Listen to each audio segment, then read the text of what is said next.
नमस्कार, मैं अतुल जोशी और आप देखना शुरू कर चुके हैं टीवी न्यूज। अभी तथागत पब्लिक स्कूल पिंजौर जहानाबाद में मौजूद हूं और यहां पे आप देख सकते हैं कि ग्राउंड में स्कूली बच्चे जो हैं कि अपना यहां पे खेल रहे हैं। एक्टिविटी यहां पे स्टार्ट है।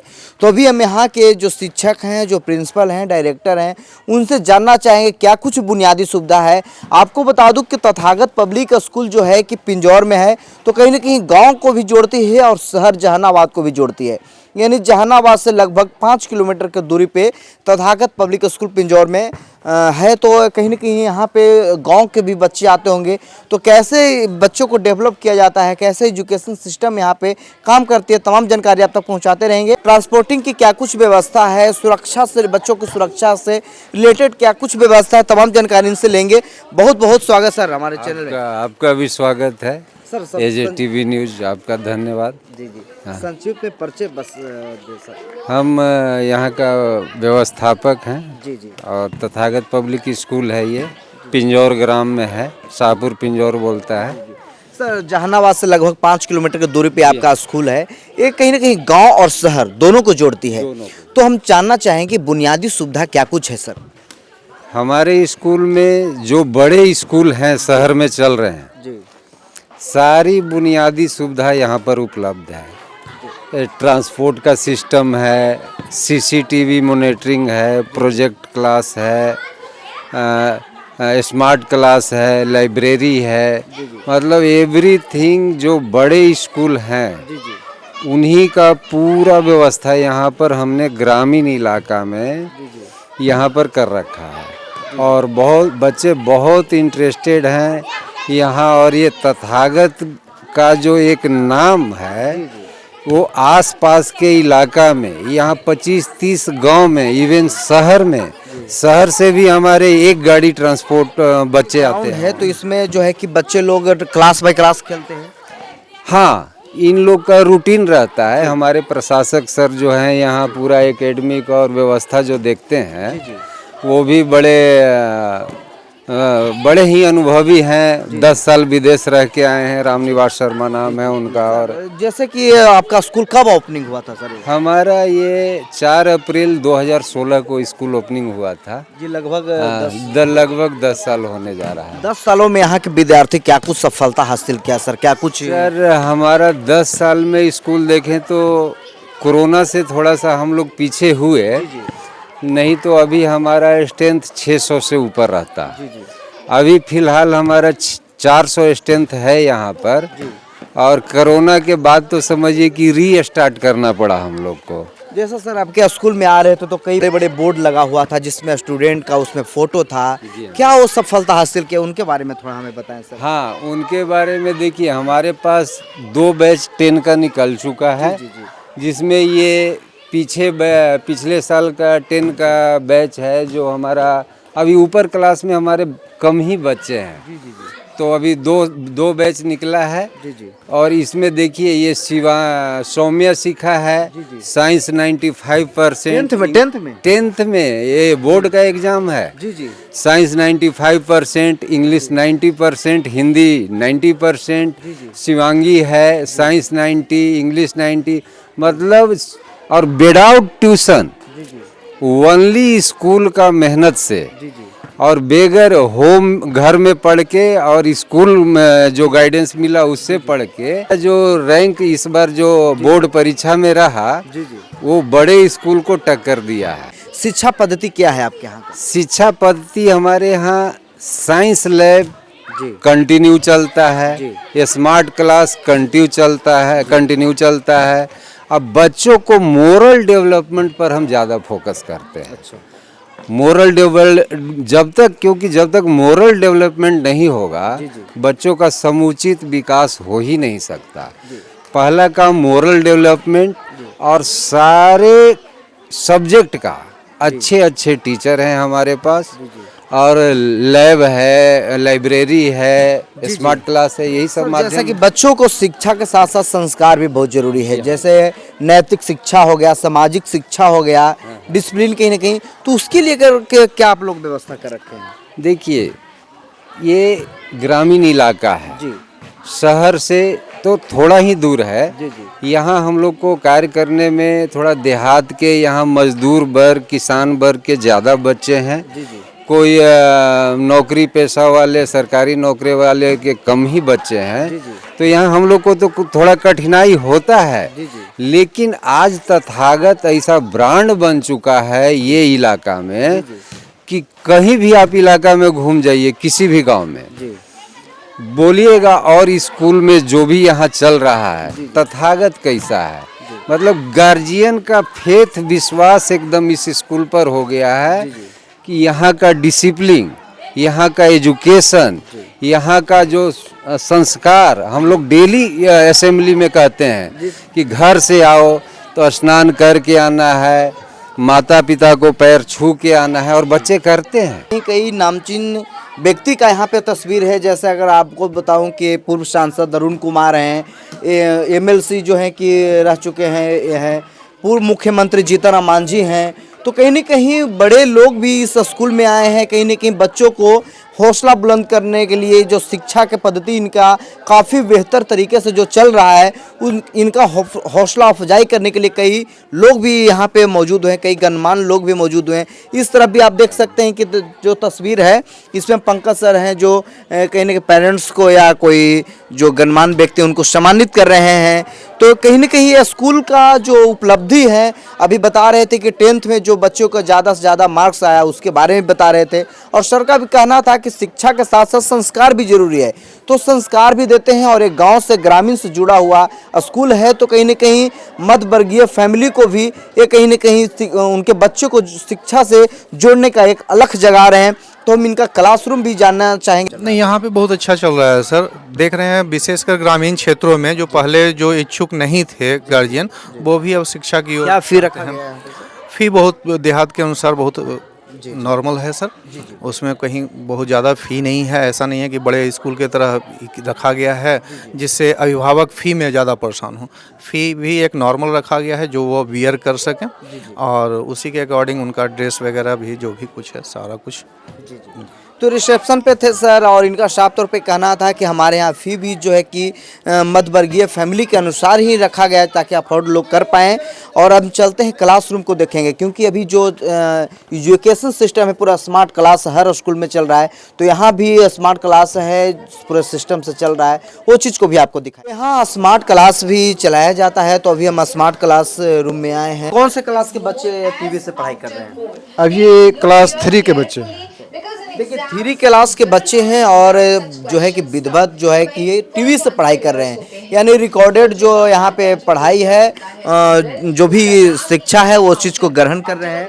जी जी जी जी क्या कहना चाहेंगे सर, जो अभी कितना प्रभाव पड़ रहा होगा टीवी के माध्यम से, जब बच्चों को पढ़ाई मिल रहा होगा, कुछ सीखने को मिल रहा है, तो क्या कुछ इसका प्रभाव कितना पड़ रहा है बच्चों पे? इसका प्रभाव बहुत ज़्यादा पड़ता है, क्योंकि प्रैक्टिकल में बच्चे देखते हैं। जैसे हम एसएसटी में अर्थ के बारे में बच्चों को बताते हैं, तो अर्थ बिल्कुल जैसे कि टीवी पर देख करके और जो फिगर के माध्यम से दिखाया जाता है, तो एसएसटी हो गया, साइंस हो गया, ये सब ऐसे सब्जेक्ट हैं जो प्रैक्टिकल रूप में भी दिखाना पड़ता है। इसके लिए साइंस लैब की अलग से व्यवस्था है, लेकिन यहाँ स्मार्ट क्लास भी 2 क्लास में चलती है। देख सकते हैं कि स्कूल में एक गार्डन है। आप देख सकते हैं कि इसमें विभिन्न प्रकार के फूल पत्ती लगा है, तुलसी का भी पौधा यहाँ पे लगा है, अलग अलग औषधि जो है कि पौधा भी यहाँ पे लगाया गया है, अलग अलग तरह का फूल का भी यहाँ पे पौधा लगाया गया है। यानी कि ये खूबसूरत सा गार्डन भी है स्कूलों के बीचों बीच। स्कूल के बुनियादी सुविधा के बारे में आपको दिखा रहे थे। यहाँ पे ट्रांसपोर्टिंग व्यवस्था है, सीसीटीवी कैमरा लगा हुआ है, और स्मार्ट क्लास तो 2 है, एक सीनियर के लिए है, एक जूनियर के लिए है। और यहाँ के जो रिसेप्शन पे बैठते हैं उनका साफ तौर पे कहना था कि ग्रामीण क्षेत्र का स्कूल है, तो यहाँ मध्य वर्गीय फैमिली के बच्चे आते हैं पढ़ने, तो उसी अनुसार यहाँ पे इसका फी भी रखा गया है। तो अभी हम यहाँ के जो प्रशासक हैं उनसे भी हम जानना चाहेंगे कि किस तरह से मैनेजमेंट किए हैं स्कूल में, क्योंकि बच्चों को किस तरह का शिक्षा दे रहे हैं। आपको बता दूं कि ग्रामीण इलाके में स्कूल होने के बावजूद यहाँ के बच्चे काफ़ी मार्क्स लाते हैं, काफ़ी अंक लाते हैं, जो बोर्ड पे आपको दिखा रहे थे। तो यहाँ के प्रशासक हैं श्रीनिवास सर, इनसे भी हम जानना चाहेंगे। सर, जैसा कि आपके स्कूल में हम अपने दर्शकों को दिखा रहा था कि यहाँ पे प्लेग्राउंड है, ट्रांसपोर्टिंग की अच्छी व्यवस्था है, सीसीटीवी कैमरा है, गार्डन है, स्मार्ट क्लास दो है, एक सीनियर के लिए एक जूनियर के लिए, काफ़ी कुछ व्यवस्था है सर। हम जानना चाहेंगे सर क्या मुख्य उद्देश्य था आपको स्कूल खोलने के पीछे सर? देखिए, विद्यालय खोलने का मुख्य उद्देश्य पंकज बाबू की एक जागरूकता है ग्रामीण क्षेत्रों के लिए, क्योंकि स्वयं वो इसी गांव से बिलोंग करते हैं और उनका एक सोच था कि ग्रामीण क्षेत्रों में हम ऐसी व्यवस्था करें जिसमें ग्रामीण क्षेत्र के बच्चों को शहर में न जाना पड़े। उसके लिए विद्यालय में वो हर चीज़ की व्यवस्था किए हैं और ग्रामीण क्षेत्रों के यहाँ तक कि जो बच्चे दूसरे स्कूलों में पढ़ते हैं अब तो कुछ नाम कटा के भी यहाँ आना शुरू किए हैं। कितना दूर से बच्चे आते होंगे सर? यहाँ कम से कम 10 किलोमीटर डिस्टेंस तक के बच्चे आ रहे हैं और इसका मुख्य उद्देश्य है कि यहाँ जो एकेडमिक सिस्टम हम लागू किए हैं वो बहुत ही अच्छी क्वालिटी का है, बच्चों को फ़ायदा भी हो रही है। एवं पिछले साल हमारे यहाँ जो 10th के बच्चे निकले हैं, साइंस में 95 मार्क्स है, इंग्लिश में 92 मार्क्स है, इस प्रकार के मार्किंग स्कोर यहाँ लाए हैं। सर ये इलाका तो है कहीं ना कहीं कृषि पे निर्भर लोग हैं, किसान के बच्चे ज़्यादा आते होंगे, तो सर यहाँ का जो फ़ी है आप लोग रखे हैं वो किस आधार पे और कितना फ़ी रखे होंगे सर? देखिए, फ़ी स्ट्रक्चर बहुत ही मिनिमम है। देखिए हमारे पास एक चार्ट है, हम आपके कैमरामैन को दिखाना चाहते हैं। फ़ी स्ट्रक्चर बहुत ही मामूली रखा गया है।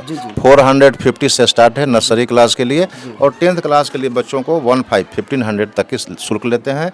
जो ग्रामीण क्षेत्रों के लिए है, गार्जियन लोग सभी ये फीस देने में सक्षम है और वो देते रहते हैं। सर अभी तक जो जैसा कि पंकज सर बता रहे थे कि हमने जो 2016 में इसका ओपनिंग किए थे, शुरुआत किए थे 2016 से आज 25 है, यानी लगभग 9 साल हो गए स्कूल का। 9 साल में सर कितना कुछ बदलाव हुआ सर? कितनी ये इस बिल्डिंग का इतिहास 150 साल पुराना है, लेकिन पहले भी यहाँ विद्यालय खुलते आए हैं। पुराने समय में हमारे बहुत जो पूर्वज हैं गांव के विद्यालय चलाते हैं, लेकिन जब से प्रोफेशनल ढंग से इस विद्यालय का उद्घाटन हुई है, बहुत सारे एकेडमिक सिस्टम, पहले तो बिल्कुल नॉर्मल एक बिल्डिंग था, अभी धीरे धीरे हम लोग इतना सुविधा यहाँ लागू कर चुके हैं। एक अच्छे टीचर की टीम हमारे पास है, प्रोफेशनल टीम कह सकते हैं उसको, और उसको इस प्रकार की ट्रेनिंग हम देते हैं ताकि बच्चों को आसान शब्दों में। कितने टीचर हैं सर? हमारे यहाँ टोटल 16 टीचर हैं। 16 टीचर। बच्चे टोटल कितने हैं? करीब 400 के आसपास हैं। 410 अभी बच्चे हैं यहाँ, 410 बच्चे हैं अभी। क्लासरूम कितने हैं सर? क्लासरूम टोटल 12 है हमारे पास। 12? जी, 12 क्लासरूम। जैसा कि हम स्मार्ट क्लास में देख रहे थे कि बच्चों को कहीं ना कहीं टीवी के माध्यम से जो रिकॉर्डेड जो शिक्षा है वो चीज़ कहीं ना कहीं बच्चे आपके ग्रहण कर रहे थे। तो हम जानना चाहेंगे सर, शिक्षा के साथ साथ संस्कार भी जरूरी है। जैसे इंग्लिश मीडियम के नाम पे कॉन्वेंट स्कूल है, वहाँ पे कहीं ना कहीं जो अपना भारतीय संस्कृति का जो संस्कार था वो कहीं ना कहीं विलुप्त होने के कगार पे है। उसके लिए क्या कुछ आप लोग व्यवस्था? उसके लिए आप देख सकते हैं कि राम, लक्ष्मण, शंकर जी, सीता जी, यह है इस प्रकार के कार्यक्रम हम लोग करते रहते हैं। योगा क्लासेस, देखिए आपके कैमरामैन को हम दिखाना चाहते हैं। योगा क्लासेस, भारतीय सभ्यता से जुड़ी हुई चीज़ें, चाहे मुस्लिम का त्यौहार हो या क्रिश्चियन का त्यौहार हो या हिंदू फेस्टिवल हो, सारे फेस्टिवल में हमारे जो कल्चर क्या है गांव का, अध्यात्म से जुड़ी चीज़ें जो है वो बच्चों को हम लोग देने का कार्य करते हैं। और यही नहीं, जो हमारी जो खास विशेषता है ये आपके कैमरामैन को हम दिखाना चाहते हैं।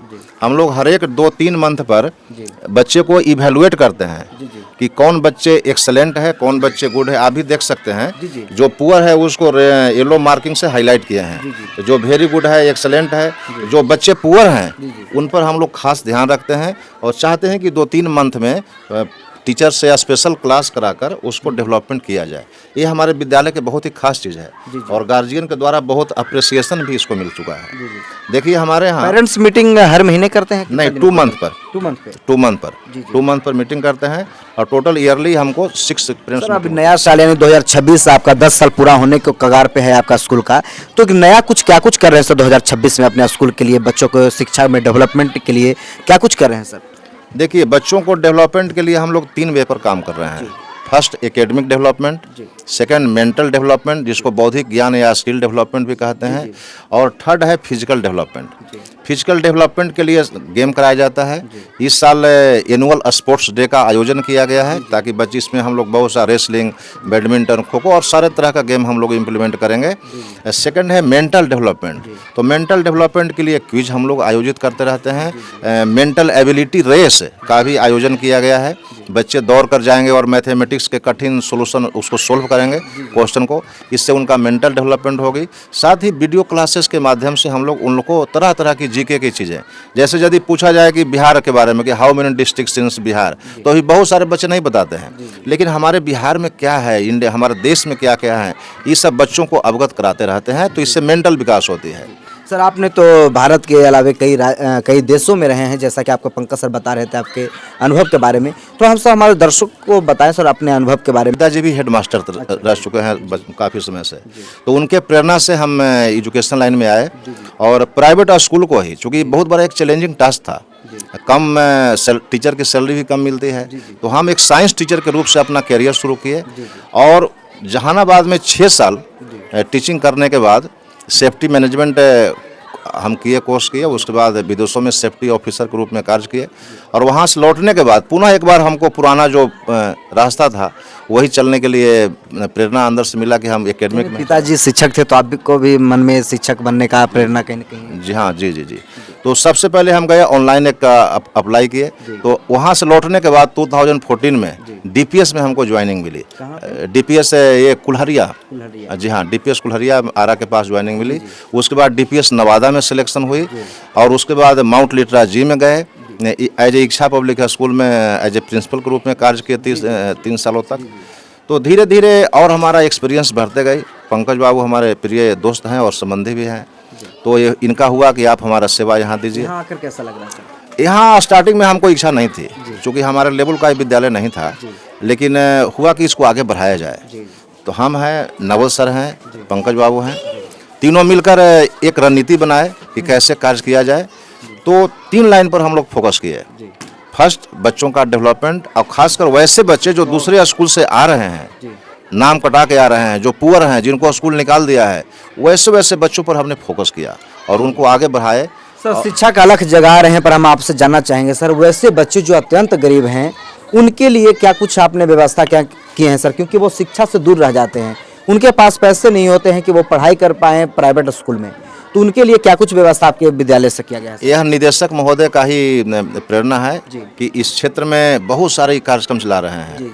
श्री बजरंगी एजुकेशनल ट्रस्ट के माध्यम से, जो जिसके द्वारा हमारा विद्यालय भी जुड़ा हुआ है, आरटी 2009 एक्ट जो गवर्नमेंट का है, उसमें अति पिछड़ा और गरीब बच्चे जो पैसा देने में समर्थ हैं, 25% हम लोग पर ईयर क्लास 1 में एडमिशन लेते हैं। तो एक तो वो कार्यक्रम हुआ जो सरकार के मापदंडों पर हम लोगों को करना है। दूसरा है कि गरीब जो विधवा हैं और जो अब अपंग टाइप के हैं, जो हैंडीकैप्ड कह सकते हैं उनको, तो उनके लिए विशेष यहाँ सुविधा है। साथ में साल में हर एक बच्चे को हम लोग गोद भी लेते हैं, ताकि क्षेत्र में गोद कैसे लेते हैं? मतलब अपने विद्यालय पढ़ाते हैं या पूरा? नहीं, अपने विद्यालय में पढ़ाते हैं और उसको फीस माफ़ी कर देते हैं। और ये मेधावी छात्रों वैसे होते हैं जो गरीब परिवार से हैं लेकिन पढ़ने में बहुत तेज हैं, तो ऐसे बच्चों को हम लोग अपने स्कूल में गोद ले जाते हैं। तो शिक्षा से कोई वंचित ना रह जाए, इसको लेकर के तथागत पब्लिक स्कूल जो है अक्सर है कहीं ना कहीं वैसे बच्चों को जो मेधावी छात्र हैं, जो पढ़ना तो चाहते हैं पर उनके साथ मजबूरी लाचारी के कारण नहीं पढ़ते हैं, उनके लिए कहीं ना कहीं सर एक्टिव है, साल में 1 बच्चे को गोद भी लेते हैं जिन्हें मुफ्त शिक्षा देते हैं। तमाम जानकारी अपडेट करते रहेंगे, देखते रहें AJTV न्यूज।